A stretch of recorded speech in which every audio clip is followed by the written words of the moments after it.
부동산 입지 선정이죠. 어떤 경우에는 공부하는 게 자격증 취득만 아니면은 재밌죠.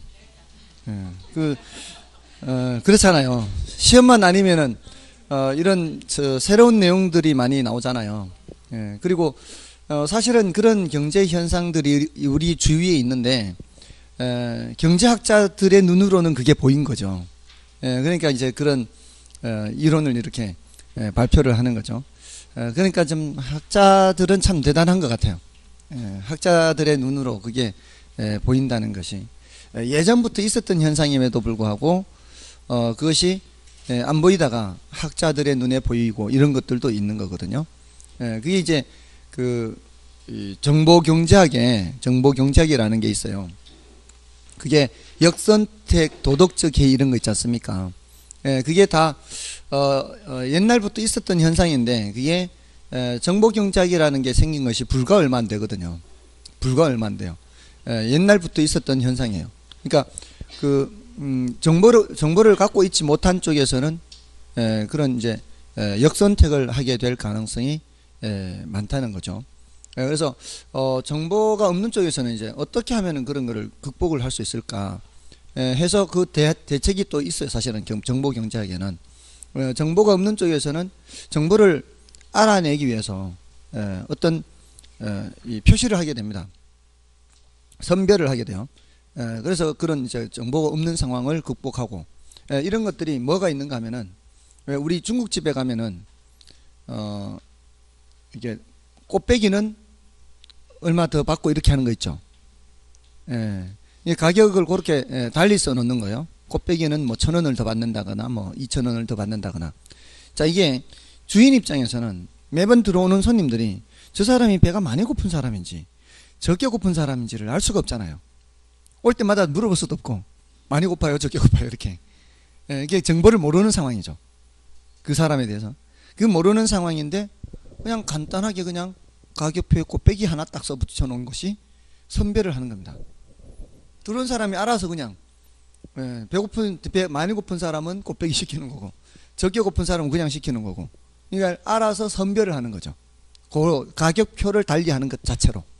근데 옛날에는 그게 정보경제학이라는 것이 발전하기 전에는 그런 현상들을 그냥 지나친 거죠. 근데 그게 정보경제학이라는 것이 발전하니까 그런 식으로 이제 저게 바로 그 정보를 알아내기 위한 선별하기 위한 하나의 장치라는 게 이제 눈에 보인 거죠. 학자들 눈에. 참 대단한 거예요. 그런 걸 보면은.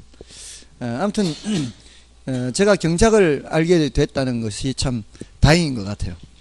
의도치 않았지만 처음에는 제가 그 대학교 갈 때는 자기가 무슨 과를 가고 싶은지 이런 거를 정하지 않고 그냥 오로지 맹목적으로 공부만 했잖아요.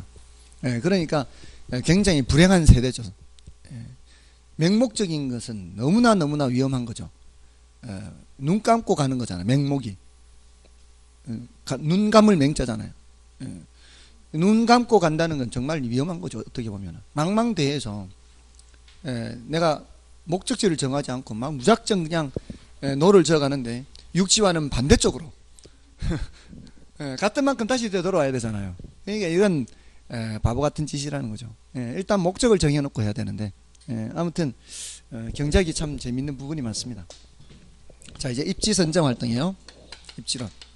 자, 입지론도 뭐 한 두세 문제 정도 나옵니다. 옛날엔 세 문제까지도 나왔는데 이제 두 문제에 좀 가까울 정도로 약간은 비중이 줄었어요. 자, 거기에 이제 362쪽에 입지와 입지 선정이라든가 뭐 입지 선정의 중요성 뭐 이런 정도는 여러분이 보셔도 되겠고요. 지난 순환에 그 입지론과 적지론의 차이는 이미 말씀을 드렸죠. 입지론은 이제 주어진 용도에 적합한 용지를 선정하는 거고 이건 부동성 때문에 그렇고요. 적지론은 주어진 용지에 적합한 용도를 찾는 것이다. 이거는 이제 용도 다양성으로 인해서 나타나는 것이다. 적지론은 최유효 이용 개념과 같다 그랬어요. 땅이 있으면 거기에 가장 잘 이용하는 이게 어떤 용도냐 이거 찾는 거지 않습니까? 그래서 함께 생각하시면 되고요. 나머지는 다 됐고요. 그 다음에 오른쪽 페이지에 농업입지론이 나오죠. 자, 여기서 이제 농업입지론, 공업입지론, 상업입지론 이렇게 나오는데,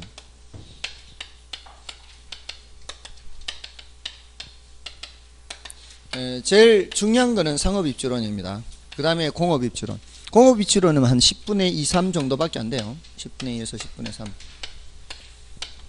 농업입지는 거의 안 나온다 이렇게 보시면 돼요. 사실 근데 이 농업입지론은 앞에 T낸의 위치지대 있죠. T낸의 위치지대와 같은 내용이에요. 그래서 여기서 이제 여기는 거의 해마다 출제된다고 봐야 돼요. 상업입지론은. 자, 이 농업입지론은 T낸의 위치지대를 다시 한번 말씀을 드리는데, 아까 그 알론서라는 학자의 입찰지대 있거든요. 입찰지대. 알론서라는 사람이 주장했는데, 그 입찰지대는 위치지대론을 도시토지에 이용했다 그랬잖아요. 근데 원래 이 튀넨이 이 이론을 주장할 때 이런 선을 그었어요. 이렇게 이런 선을 튀넨의 위치지대론에서. 이 선이 뭔가 하면은 한계지대 곡선이라는 거예요. 한계지대 곡선에서, 이것도 이제 한계지대 곡선이죠. 어떤 농업이냐에 따라 달라지는데, 지대를 계산할 때 아까 공식이 어떻게 됐죠? 매상고에서 생산비를 빼고 뭐도 빼죠? 수송비도 빼잖아요. 이거 계산 문제로도 나온 적 있어요. 이렇게 이렇게 하면 뭐가 남아요? 지대, 이윤이 남잖아요. 이게 잉여죠, 잉여. 남는데, 이게 이제 일정하다고 보고요.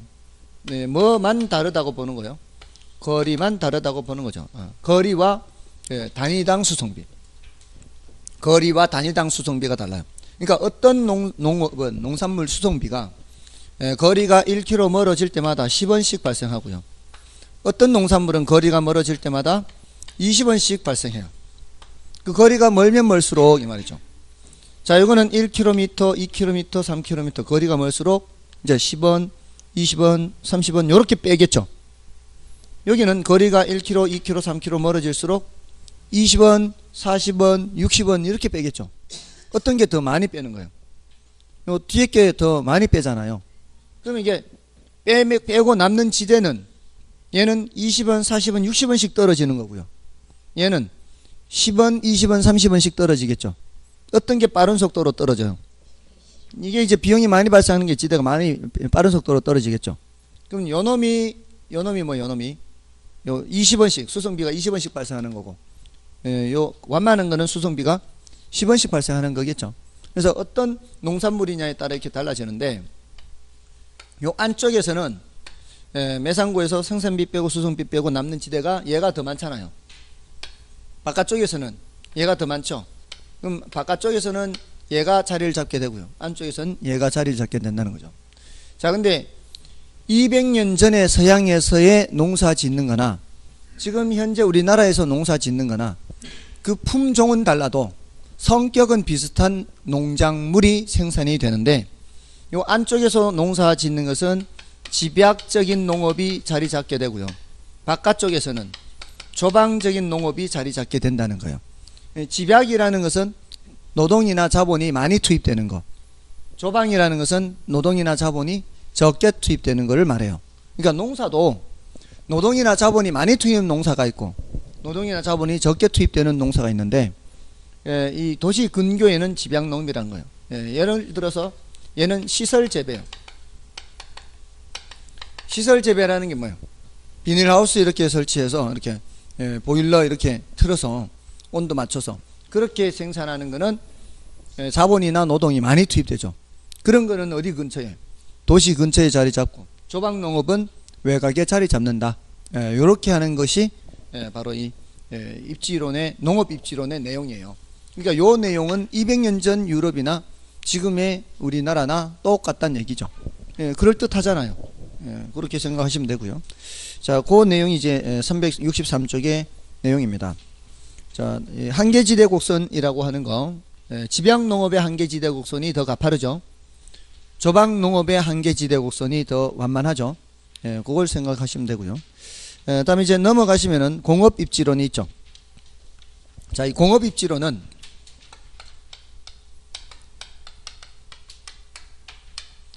베버의 최소 비용 이론이요. 베버의 최소 비용.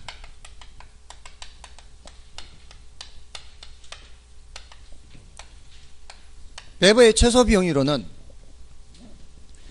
비용이 가장 적게 드는 곳에 공장을 지어라 이 소리예요. 공업 입지니까. 어떤 위치에다가 공장을 짓는 게 좋냐? 비용이 제일 적게 드는 곳에 공장을 지어라 이런 소리예요. 근데 그 비용에는 수송비도 있고 인건비도 있죠. 또 집정력도 있고요. 이 비용에 영향을 미치는 요인들이 여러 가지가 있는데 이 중에서 제일 강조한 비용이 바로 수송비. 이 사람은 일단 얘네들은 똑같다고 보고요. 수송비가 제일 적게 드는 곳에 공장을 지으라 그랬어요. 근데 그 수송비라는 게 원료 수송비도 있고 뭐도 있어요. 제품 수송비도 있잖아요. 그래서 원료 수송비와 제품 수송비의 합이 요것이 최소가 되도록 하는 곳에다가 공장을 지어라 이렇게 얘기를 했고요. 여기 최소가 되도록. 근데 어떤 경우에는 이제 원료 수송비가 많이 발생하는 경우가 있을 거고 어떤 경우에는 제품 수송비가 많이 발생하는 경우가 있을 텐데 원료 수송비가 많이 발생하는 경우에는 원료 수송비를 절감을 해야 이게 최소가 될 것이고 제품 수송비가 많이 발생하는 경우에는 제품 수송비를 절감을 해야 이게 최소가 될 것이잖아요. 그래서 원료 수송비가 많이 발생하는 경우에는 원료 수송비를 절감하기 위해서는 원료 지향 입지를 해야 돼요. 원료 산지 근처에 자리를 잡아야 되고 제품 수송비가 많이 발생하는 경우에는 시장 지향 입지를 해야 수송비를 절감할 수가 있겠죠. 그리고 이 원료 수송비나 제품 수송비나 별 차이 없다면은 어디든 관계없죠. 원료 산지 근처에 자리 잡든 시장 근처에 자리 잡든 관계없죠. 그런 것을 입지 자유행위라고 해요. 입지 자유. 이것은 원료 지수라는 것을 가지고서 표현을 할 수가 있어요. 원료 지수라고 해서요. 원료 중량이 얼마나 많이 나가느냐 적게 나가느냐를 나타내는 게 원료 지수라는 거예요. 원료 중량의 정도를 나타내는 것이기 때문에 원료 중량은 분자로 가야 되겠죠. 원료 중량은 분자로 가야 돼요. 분모에는 제품 중량이 가는데 여기는 이제 편제 원료 중량이라 그래요. 편제 원료. 또는 이제 국지 원료 그래요. 편제 원료, 국지 원료. 자, 이거는 뭔 소리인가 하면은 원료 중에는 편제 원료도 있고 보편 원료도 있어요. 편제 원료는 특정한 지역에서만 생산되는 원료를 말하고요. 보편 원료는 어디에서든 생산되는 원료를 말해요. 보편이라고 할 때 영어 단어가 유비퀴터스라 그래요. 유비퀴터스. 유비퀴터스 한때 유행한 적 있죠. 어디서든 이런 의미를 갖고 있거든요. 어디서든. 그러니까 어디서든 구할 수 있는 원료를 보편 원료라 그래요. 이건 이제 물이 제일 흔한 이제 보편 원료예요. 물은 어디서든 구할 수 있죠. 이런 것을 많이 사용하는 경우에는 공장을 어디 근처에 짓는 게 좋아요? 시장 근처에 짓는 게 좋죠. 물은 시장 먼 곳에도 지을 수도 있고 공장을 먼 곳에서 지을 수도 있고 시장 근처에서도 지을 수도 있는데 어차피 물이야 아무 데서나 구할 수 있으니까 굳이 시장 멀리서 생산할 필요가 없죠. 근데 그러니까 얘는 이제 수송하는 원료란 얘기예요. 수송이 안 되는 원료예요. 얘는 수송하는 원료가 아니죠. 제품이 됐을 때 수송이 되는 거지 원료 상태에서 수송하는 것은 아니라는 거죠. 그러니까 여기 원료 중량을 따지는 것은 어떤 원료만 따지면 되는 거예요. 편제 원료 중량만 따지면 되는 거죠. 그래서 뭐 이 석회석 같은 거 이런 것들 뭐 철광석 이런 것들은 이제 편제 원료가 되는 거죠. 자, 이 원료 지수가 1보다 크다라는 건 뭐예요? 원료 중량이 많이 나간다는 얘기죠. 원료 중량이 많이 나갈 때는 무슨 지향 입지? 원료 지향 입지를 하는 거죠. 이런 원료 지수를 M이라고 하거든요. 원료를 이제 영어로 머티리얼이라고 그래요. 머티리얼. 재료, 원료. 머티리얼. M이라는 단어를 써서 원료 지수를 M이라고 그래요. M. M이 1보다 작으면 원료 중량 얼마 안 나간다는 얘기죠.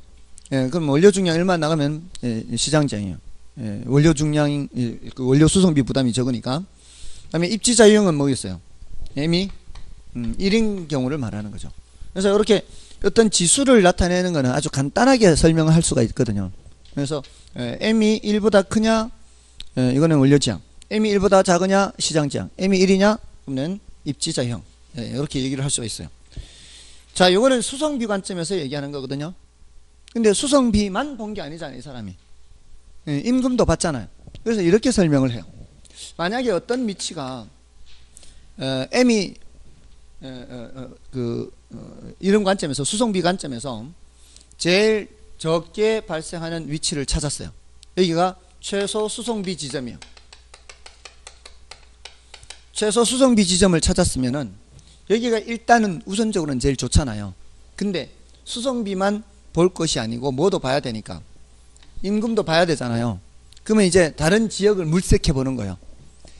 노동력이 있는 곳을 물색해 보는 거예요. 여러 군데를. 자, 근데 여기 노동력을 쉽게 구할 수가 있어요. L이라는 지점에. 또 다른 데도 뭐 이렇게 있기도 해요. 자, 근데 여기서 이쪽으로 옮겨가면은 뭐가 더 많이 발생해요? 수송비가 더 많이 발생하잖아요. 근데 수송비가 더 많이 발생하더라도 임금을 더 많이 줄일 수 있다면 이쪽으로 옮기는 게 괜찮지 않나요? 그래서 이 사람은 이 최소 수송비를 찾은 후에 이렇게 이제 이런 이제 저거를 찾아요. 등 비용선. 그러니까 이 지점에서 요렇게 멀어지면은 비용이 10원 더 발생해요. 수송비가. 공장을 요렇게 더 멀게 하면은 비용이 20원 더 발생하고요. 여기는 30원이 더 발생하는, 이걸 등 비용선이라고 그래요. 등 비용선. 등 수송 비용선. 등 수송 비용선. 수송비가 더 많이 발생하는, 똑같이 발생해요. 이게 여기든 다 20원만큼 비용이 더 발생해요. 자, 이거는 30원이잖아요. 근데 요 지점으로 옮겼을 때 노동비를 30원 절감을 할 수 있다면, 노동비를 절감을 30원 할 수 있다면 수송비는 30원보다는 덜 발생하잖아요. 그러면 요 지점으로 옮기는 것도 괜찮죠. 그럴 때 요 지점은 이제 노동지향 입지가 되는 거죠. 노동지향 입지. 됐나요? 자, 이런 식으로 해서 이제 요거까지 고려해요. 임금도 고려해요. 1차적으로는 뭐를 고려하지만, 수송비를 고려하지만, 이 수송비보다 수송비 늘어나는 것보다 노동 비용을 절감시킬 수 있다면 그쪽으로 가는 거죠.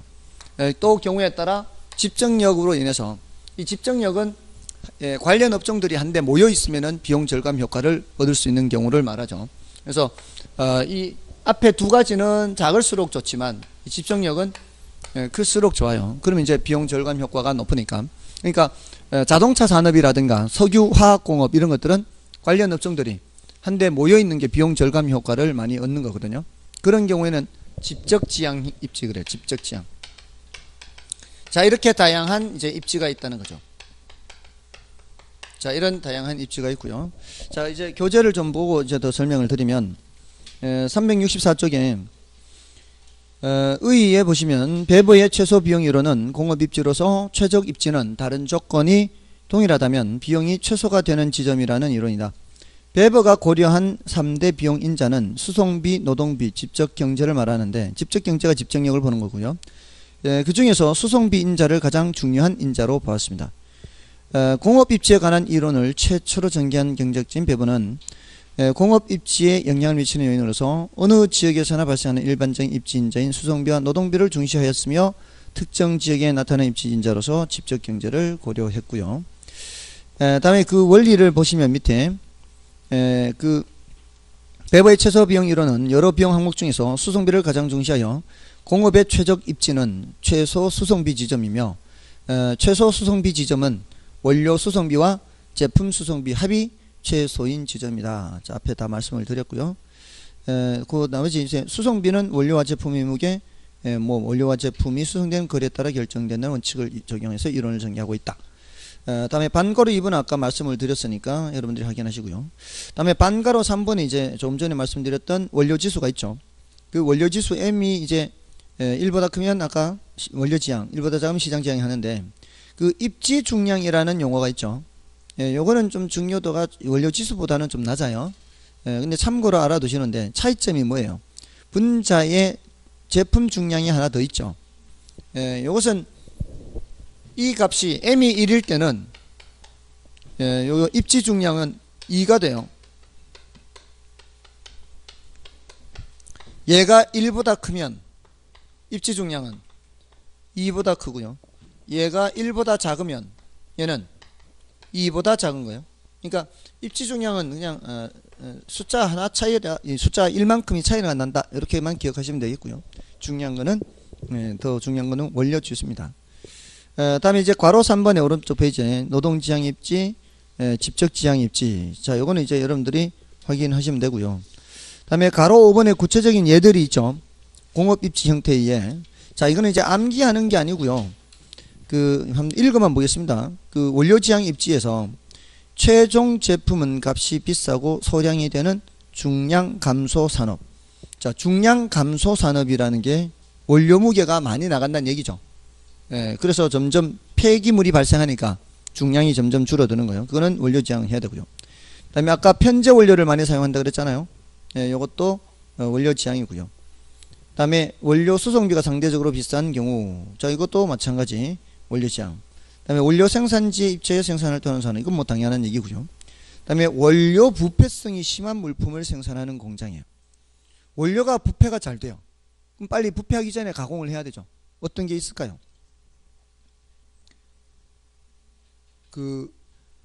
과일 주스, 귤 주스 공장. 귤 주스 공장이 어디 있어야 될까요? 귤 주스 공장이 어디 있어야 될까요? 제주도 있어요. 제주도에. 아니, 귤을 수송하는 과정에서 썩어버리니까 며칠 지나면 상하기 시작할 수 있잖아요. 수송하는 과정에서. 그러니까 상하기 전에 빨리 가공을 해야 되니까 주스로 가공을 하면은 잘 상하지 않지 않습니까? 그러니까 귤 주스 공장은 어디에? 제주도에. 맞잖아요. 다음에 밀가루는 잘 상해요? 그렇지 않아요? 잘 상하지 않죠? 원료 상태에서는 잘 상하지 않습니다. 근데 빵으로 만들면 쉽게 상하잖아요. 그거는 빵 공장은 어디 근처에 있어야 돼요? 시장 근처에 있어야죠. 그렇게 제품의 부패가 쉬우면 시장 근처, 원료의 부패가 쉬우면 원료 지향, 이렇게 되는 거죠. 다음에 됐고요. 나머지 시장 지향 입지, 뭐 이거는 뭐 반대로 생각하면 되니까 여러분이 보시고요. 다음에 노동 지향 있죠. 노동 지향. 요거는 이제 섬유, 피복 이런 것들이죠. 다음에 집적 지향 산업에서 요거는 자동차 산업, 석유화학 산업 뭐 이렇게 얘기를 하면 되고요. 다음에 자유 입지형 산업, 이건 뭐 참고로 보시고요. 다음에 괄호 6번에 반괄호 6번에 중간 지점 지향 산업이 있죠. 자, 이 중간 지점 지향 산업은 이런 거예요. 그 키워드가 수송 적환 지점이에요. 수송 적환 지점. 수송 적환 지점이에요.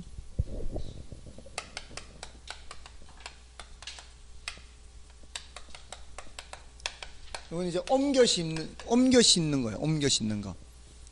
옮겨 싣는 곳은 이제 육로 운송에서 해상 운송으로 가거나, 해상 운송에서 이걸 육상 해상 이렇게 바뀌잖아요. 바뀌는 곳에 이 수송 수단이 바뀌는 곳이 좋다는 거죠.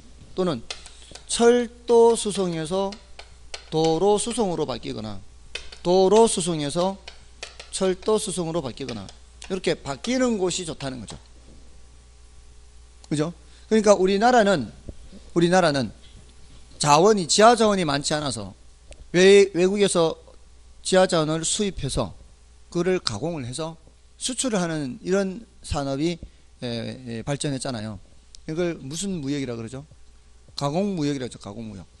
가공을 해서 팔아야 되니까 우리나라는 공장이 어디 근처에 많아요? 바닷가에 많죠. 그래야 바로 거기에서 원료 수송해 와서 내려놓고 거기서 바로 가공해서 이제 팔아야 되니까, 수출해야 되니까. 또 철도, 도로 이런 것도 마찬가지죠. 이런 게 어떤 게 있을까요? 지금은 잘 볼 수 없는데 연탄 공장. 옛날에 연탄 공장은 많은 경우 거의 대부분이 기차역 옆에 있어요. 기차역 옆에. 지금 제가 연식이 많이 됐고 여기 이제 연식이 안 된 분들이 많으셔서 본 적이 별로 없는 것 같아요. 젊은 친구들은 연탄 공장 본 적이 별로 없죠. 연탄 공장이 다 기차역 옆에 있어요. 기차에 이제 수송을 하잖아요. 수송을 하면은 여기 이제 이렇게 이제 부려 놓잖아요. 여기를 부려 놓으면 그 바로 옆에다가 공장을 지어야 되겠죠. 바로 옆에다 이제 연탄 공장을 지어야, 여기서 바로 컨베이어 벨트로 바로 해가지고 생산해서 연탄으로 찍어서 팔죠. 만약에 공장이 떨어져 있으면 어떻게 해요? 여기까지 다시 또 이제 실어 와야 되잖아요. 그래서 대부분의 경우는 바로 이 연탄 공장은 기차역 바로 옆에 있어요. 대부분의 경우. 여기 지금도 연탄 공장이 분명히 있을 텐데 대전에도 있나요? 조치원에는 제가 봤어요. 회덕 쪽에 있었었나요? 지금도 있나요? 지금 조치원에는 연탄 공장 지금도 있어요. 바로 기차역 담장 옆에. 지나가면서 봤어요. 봤어요. 그런 거 보면 이제 저는 옛날 생각이 나서 어릴 때 많이 봤거든요. 그리고 제 고향이 경북 영주예요. 거기는 철도교통의 요충지예요. 영동선하고 중앙선하고 경북선이 거기서 만나거든요. 그러니까 늘 기차 다니는 걸 봤죠. 그리고 태백 쪽에서 이제 무연탄을 실어 나오면은 영주를 거쳐서 중앙선을 타고 밑으로 내려가거나 경북선을 타고 이쪽으로 가거나 이렇게 이동을 하니까. 그리고 저쪽 제천 쪽으로 가는 태백선을 타고 제천 쪽으로 가는 거는 저리 서울 쪽으로 가거나 충북선을 타고 이제 충남 쪽으로 가거나 이렇게 해서 수송이 됐거든요. 그러니까 어릴 때 그 수송하는 걸 많이 봐서 거기에 대한 기억이 많아요. 아무튼 수송적한 지점이 그런 거예요. 그런 것이 이제 입지로서 괜찮다는 거죠. 자, 이제 레시오의 최대 수요 이론인데요. 자, 요거는 지금 딸락 얼마 안 되잖아요. 이것도 한 번 정도만 말씀드리는 거거든요. 레시오의 최대 수요 이론은 이거는 뭔가 하면은 지금 배부의 최소 비용 이론이잖아요. 요거는 비용이 가장 적게 드는 곳에 공장을 지으라는 뜻이죠. 이건 뭐를 전제로 했는가 하면은 우리가 이제 이런 것도 다 기업 활동인데 판매하고 이제 판매 수입하고요. 생산 비용이 있으면 비용은 가능한 한 낮추는 게 좋잖아요. 판매 수입은 가능한 한 올리는 게 좋겠죠. 자, 근데 이 둘 다 고려하기에는 너무 이제 난이도가 높아질 수 있으니까 판매 수입은 일정한 상황에서는 비용을 가능한 한 낮추는 게 좋을 것이고, 비용이 일정하다면 판매 수입을 가능한 한 높이는 게 이윤을 더 크게 할 수 있잖아요. 그러니까 배번은 요게 일정하다고 보고 비용을 낮추는 쪽으로 생각을 해서 이윤을 키우는 곳에다가 공장을 지으라는 얘기고, 레시오의 최대 수요 이론은 요거는 일정하다고 보고 가능한 한 수입이 많이 증가할 수 있는 곳에다가 공장을 지으라는 얘기예요. 수요를 많이 할 수 있는 곳에 공장을 지어라, 이런 뜻이에요. 그러니까 보는 관점이 다르죠. 근데 이걸 두 개 다 동시에 고려하는 이론도 있어요. 그러면 이제 난이도가 높아지는 거죠. 근데 우리 시험에서는 이 레시오의 최대 수요 이론조차도 잘 언급이 되지 않은 정도니까 다른 건 더 이상 할 필요가 없고요. 최대 수요 이론은 뭔가 하면은 이제 한 번만 말씀드려요. 최대 수요 이론은 수요를 가장 크게 할 수 있는 곳에다가 공장을 지으라는 얘기인데, 그럼 가장 크게 하는 곳을 어떻게 찾는가 하면은 일단 어떤 위치에 공장을 지으면 여기 이제 여기가 수요가 제일 큰 곳이고요. 거리가 멀어지면 멀어질수록 그 제품의 수송비라든가 수송비 영향 때문에 그 가격에 반영이 돼요. 그 가격에 반영이 되겠죠. 거리가 멀면 멀수록 수송비가 발생하게 되면, 그러면은 거리가 멀수록 수요는 점점 어떻게 돼요? 수요가 점점 줄겠죠. 수요가 점점 줄 겁니다. 수요가 점점 줄어요. 이런 식으로 이렇게, 자, 이렇게 사방팔방 이렇게 점점 줄면 이런 형태의 이제 원뿔 모양이 돼요. 자, 그리고 이 어떤 지점에서 이 높이 있죠. 어떤 지점에서 이 높이는 그 지점에서의 수요의 크기예요. 그러니까 거리가 멀수록 수요가 점점 줄어들다가, 자, 이 지점에 오면 수요가 이제 없죠. 그러면은 이 밑에 있는 이 원 있죠, 원. 이 원이 바로 이 상권이 돼, 상권. 배우지. 이걸 벗어나면 더 이상 이제 수요가 없으니까. 자, 그리고 어떤 위치, 다른 위치를 잡으면은 이런 형태의 또 이런 원뿔이 나타날 수 있죠. A라는 지점이냐 B라는 지점이냐에 따라서 이게 이제 수요 구조가 다를 수 있잖아요. 자, 이렇게 또 이제 조사를 하는 거죠. 자, 그러면은 여기에서는 여기 이제 배우지, 여기에서는 여기 배우지, 그리고 각 지점에서의 높이는 그 지점에서의 수요. 그러면 이 배우지 내에서의 전체 수요는 뭐냐? 이 배우지에서의 전체 수요는 뭐냐? 그거는 바로 이 원뿔의 부피. 원뿔의 부피. 여기 이제 이런 텐트가 쳐져 있다 생각하시고요. 가느다란 철사를 빽빽하게 꽂는다고 생각하면은 그 각각의 철사의 높이는 각각의 지점에서의 수요의 크기일 거 아니에요. 근데 이 전체 부피는 이 전체 수요의 크기라는 거예요. 여기도 전체 수요의 크기는 이 부피라는 거죠. 그러면은 어디에 공장을 짓는 게 더 좋냐라고 할 때는 이 원뿔의 부피가 가장 큰 곳에서 이제 공장을 지으면 된다는 거죠. 그게 수요가 제일 큰 곳이니까. 됐나요? 원뿔의 부피가 수요 원추체라 그래. 이거를 원추체, 수요 원추체. 원뿔을 이렇게도 표현해요. 수요 원뿔. 또는 이제 영어로는 수요 콘이라고. 수요 콘. 우리 아이스크림 먹을 때 그 콘 먹는다 그러잖아요. 원뿔 모양. 이 수요 원추체의 부피가 어떤 곳? 가장 큰 곳. 여기에 이제 공장을 지으면 된다는 거죠. 원뿔 부피 구하는 거 아시죠? 어떻게 구해요? 밑넓이 곱하기 높이.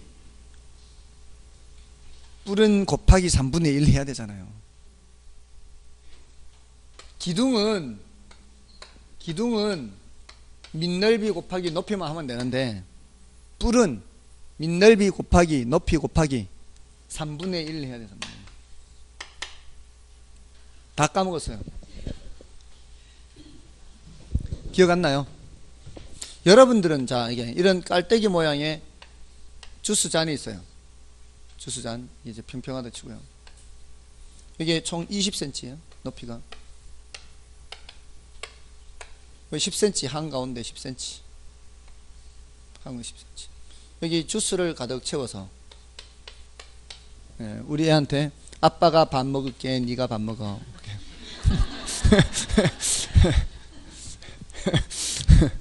이게 어느 정도 될까요? 요게 3분의 1 정도? 전체의 3분의 1 정도? 4분의 1? 전체의 8분의 1입니다. 아빠가 8분의 7 먹고 너 8분의 1 먹고. 자, 이게요. 자, 이게 여러분 이 넓이가 이게 1대 1이면 이 넓이가 1이죠. 길이가 2배가 되면 넓이가 4배가 되죠. 자, 이게 부피가 2배면 이제 길이가 2배가 되면 이런 게 사각 설탕 같은 게 몇 개가 되겠어요? 8개죠. 8개. 앞에 하나 둘 셋 넷, 뒤에 하나 둘 셋 넷. 길이가 2배가 되면은 부피는 8배가 돼요. 지금 여기 길이가 아까 2배였잖아요. 길이가 2배면 부피가 8배라고요. 그러니까 그 중에 각설탕 한 개 주고 나머지는 다 이제 내가 먹는 셈이나 똑같다고요. 그러니까 육안으로 보기에 조금 더 커 보이는 게 부피는 엄청 크다고요. 그러니까 수박이 5,000원짜리하고 만원짜리가 얼마 차이 안 나 보여요. 크기가 얼마 차이 안 나 보이지만 실제로는 부피가 그만큼 2배가 돼요. 넘습니다. 오히려 어떤 경우는. 그러니까 이 과일은 큰 게 더 좋아요. 과일은 큰 게 더 좋습니다. 아주 큰 거 말고 적당히 큰 게 오히려 더 먹을 게 더 많습니다. 물론 예외는 있죠. 귤은 예외예요. 귤은 3호나 4호가 제일 좋아요. 귤은 좀 작은 게 좋고 맛있고 더 맛있고. 근데 사과는 적당하게 큰 게 껍질을 깎아도 그렇고 속에 그 버리는 거 생각해도 조금 더 큰 게 양이 더 많습니다. 아무튼 래쉬의 최대 수요 이론은 그렇습니다. 공장을 어디에다 지어야 된다? 수요를 가장 크게 할 수 있는 곳, 그 시장 확대 가능성이라고 표현되어 있죠. 우리 저기에는 시장 확대 가능성이 가장 풍부한 곳에 이루어져야 한다 이렇게 됐죠. 좀 시간이 애매합니다. 지금 상업 입지론을 그죠? 그래서 요거는 다음 주에 하겠습니다. 이건 다음 주에 하겠습니다. 자, 집에 가서 복습 좀 하십시오. S였습니다. 다음 주에 뵙겠습니다. 감사합니다.